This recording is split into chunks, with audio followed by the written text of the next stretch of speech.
sur l'histoire du street art, comme on peut l'entendre, et quand on parle de Basquiat, c'était pas vraiment du street art encore à l'époque. C'est vrai que c'était les premières personnes à intervenir dans la rue avec Keith Haring, et puis qu'on surfait sur la vague avec Andy Warhol, qu'il avait vraiment pris sous son coude. Et donc c'est tous ces gens-là qui ont commencé à être connus, mais on n'appelait pas ça à l'époque du street art. Comme au tout début, les premiers taggers de Taki 183 sur New York, c'est pareil, c'était juste des taggers. Le street art, c'est un terme qui est apparu il y a 10 ans maintenant. À l'époque, c'était du graffiti. Alors le street art regroupe plusieurs activités, hein. Donc on a le graffiti, on a le pochoir, on a le collage aussi, les affiches, et puis même les mosaïstes. Je pense que le côté graffiti a une connotation péjorative entre guillemets. Et le côté street art doit le réconcilier, ou réconcilier tout du moins les gens avec ça. Donc, puisque la démarche est vraiment la même. Ce sont des gens qui ont travaillé dans la rue, qui ont donné ou offert leurs œuvres dans la rue. Donc, oui, c'est juste c'est une formulation, je pense.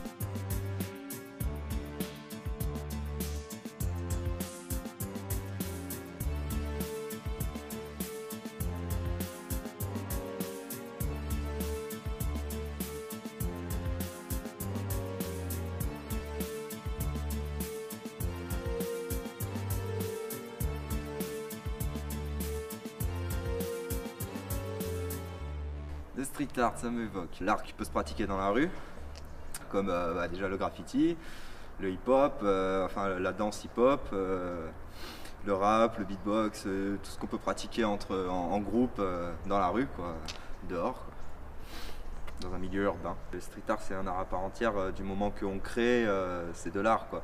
Du moment qu'on passe des journées, des après-midi à faire des dessins pour rendre une œuvre, oui, c'est de l'art à part entière. Ça fait 5 ans maintenant que je fais du graffiti. Le graffiti, c'est une nouvelle façon d'écrire, hein. C'est écrire ce qu'on pense, écrire notre blase pour dire qu'on est passé à un tel endroit, écrire une phrase si on a envie de dire quelque chose, n'importe quoi, ce qui nous passe par la tête, quoi.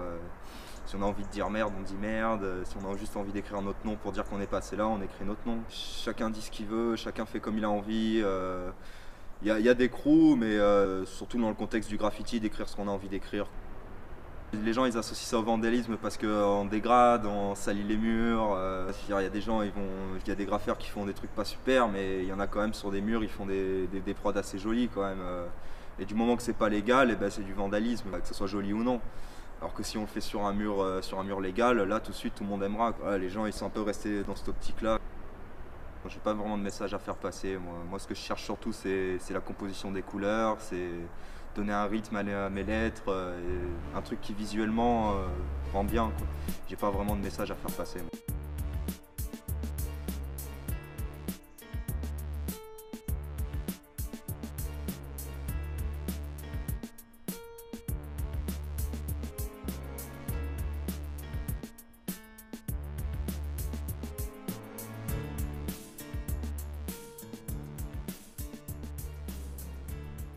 C'est faire de l'assemblage de couleurs, moi, que j'aime beaucoup. C'est tester plein de petits effets qu'on peut faire avec la bombe, dire des gros traits, des traits tout fins pour faire du détail. Il y a vraiment plein de choses à exploiter, quoi, dans le graffiti. Il y a plein de techniques qui sont à découvrir. On verra plutôt les formes artistiques dans les terrains, quoi, ou alors dans les voies ferrées. On les verra rarement en ville parce qu'on n'a pas le temps de les faire, justement. En ville, on a envie de poser notre nom, fat, et voilà, et repartir, quoi. On n'a pas envie de faire forcément un truc qui claque, quoi, parce qu'on n'a pas le temps. Il faut aller vite.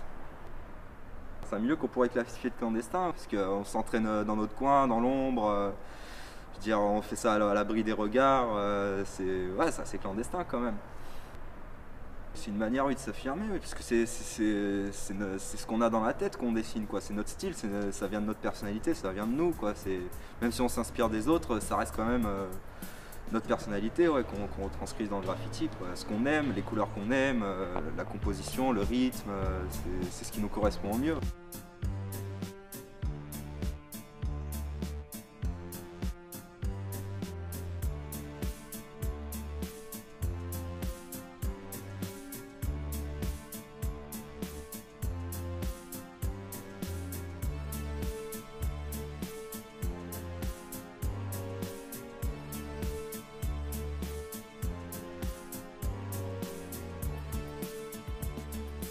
pour définir le graffiti en une phrase, je dirais c'est le top, c'est à faire.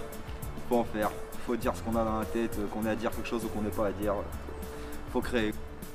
On fait d'autres choses, on s'exprime comme on peut, on fait plein de choses quoi. En dehors du travail, on vit quelque chose, au moins.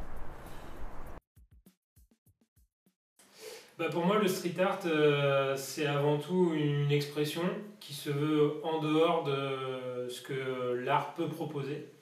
Et en complément de tout ça, et qui exprime souvent un phénomène de contre-culture, qui a envie de chercher à se démarquer, de sortir du cadre. Ne pas être enfermé dans le carcan artistique. Il vient se différencier dans le sens où il se veut libre. Nous, on a un magasin qui se veut streetwear, donc c'est vrai qu'on remarque qu'il y a des marques qui ont une certaine légitimité dans le street art. Je pense notamment à OB, puisqu'il a commencé par le street art, et il a développé du textile à côté, avec ses visuels, avec sa touche artistique, qui était à la base de la rue. Après, il y a aussi d'autres marques qui récupèrent ce phénomène, puisque c'est devenu une mode, le street art. OB, en fait, c'est quelqu'un qui a bercé dans la culture punk, skate, légèrement hip-hop aussi, et qui a voulu exprimer justement sa vision des choses. Maintenant, OB, c'est une marque qui a connu un phénomène de hype avec ses dérives, et ses dérives, c'est que c'est beaucoup de gens qui achètent juste un logo parce qu'ils l'ont vu sur un footballeur et qui ne se posent pas la question de savoir ce qui s'est passé avant. Alors que OB continue, c'est-à-dire que Shepard Fairey continue à faire des expositions, il décore encore des murs, alors c'est facile pour lui parce qu'on lui propose ses plans. C'est subventionné, ça lui porte de l'argent, mais il est encore actif. Il aurait pu s'asseoir et se dire maintenant ma marque est lancée, j'en ai plus rien à foutre, je suis pas un artiste en réalité, je m'en fous. Et il exprime encore ça. Donc pour moi, c'est une marque que j'ai envie de continuer à faire. C'est vrai qu'à côté, on voit aussi des clients qui viennent en nous demandant juste le logo. Et que quand on leur explique l'univers de la marque, en réalité, ils s'en moquent, ils veulent juste être... c'est un péjoratif, mais un suiveur, quoi. Quand on parle de Basquiat, qui était un street artiste, quand on parle de Kev Haring, qui était des street artistes aussi, maintenant ces gens-là sont morts, c'est triste. Et maintenant, il y a des marques, des gros groupes qui reprennent leur logo et qui font de l'argent avec. Et là, je me dis, ces gens-là, ils ont amené quelque chose, ils ont permis à d'autres street artistes à se révéler, à se dire pourquoi moi je ne le ferais pas. Donc c'est une bonne chose pour ça. Mais après, c'est vrai que quand on voit des grosses marques sortir des logos de gens qui sont déjà morts, moi, il y a un côté un peu croque-mort que j'apprécie pas.